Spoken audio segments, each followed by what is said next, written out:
ये चार पैर कौन से हैं जरा सुनिए। धर्म के चार पैर हैं। पहला पैर है सज्जनों सत्य, दूसरा है दया, तीसरा है पवित्रता और चौथा है दान। ये चार चरण हैं धर्म के, चार पैर है धर्म के। सतयुग गया, सत्य का पैर कट गया। त्रेता गया, पवित्रता फिर चली गई। द्वापर आया, द्वापर गया तो दया भी चली गई। कलयुग लग गया, कलयुग में केवल दान के भरोसे पे धर्म है। अगर दान दाता दान ना करें, मंदिरों में, धर्मशालाओं में, यज्ञों में, कथाओं में, भंडारे में, जल सेवा में, आदि आदि कन्यादानों में, गरीबों में, कंबलों में, जहां भी कहीं दान का विषय, परोपकार का विषय है, तो आप विचार करिए, अगर दान दाता दान ना करें तो धर्म आगे कैसे बढ़े? बोलो हाँ या नहीं?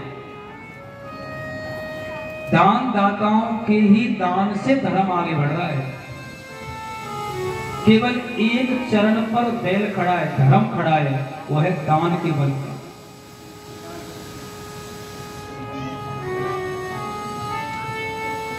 राजा परीक्षित बड़े दुखी हुए।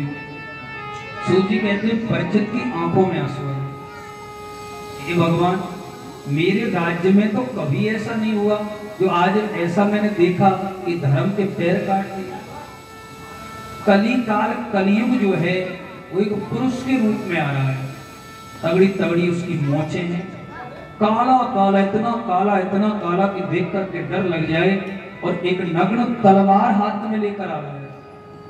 एक पैर पे जो धर्म खड़ा है, दान के पैर पे जो धर्म खड़ा है, वो उसे भी काट देना चाहता है।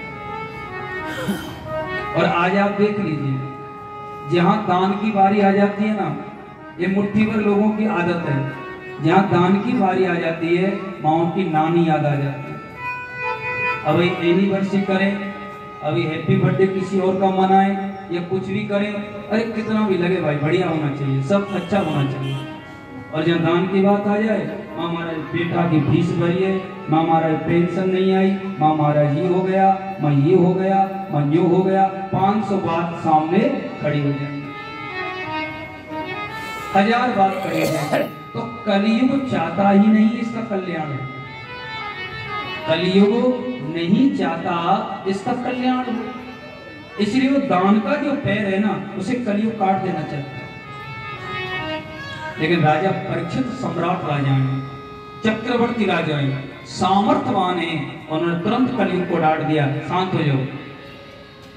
कलयुग को किले बड़ी प्यारी है, कलयुग को कलेश इतना प्यारा लगता है, इतना प्यारा लगता है कि आप ये लगा लो जैसे भगवान का भजन भक्ति के मुख से प्रिय लगता है, ऐसे कलयुग को किले बड़ा प्यारा लगता है। जिस घर में कलेश है, जिस घर में किले है, और भगवान से प्रार्थना तो मेरी तो ये है कि कभी किसी घर में किले ना हो, कभी कलेश ना हो।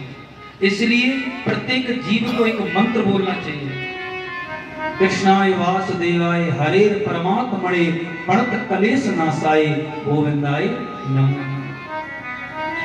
जिस घर में ये श्लोक गूंजता है वो धन्य है कलिकाल का मनुष्य। किस किस को याद है जरा बताओ, ये मंत्र किस किस को याद? एक मानस, बाकी के सब माटी के धुआं।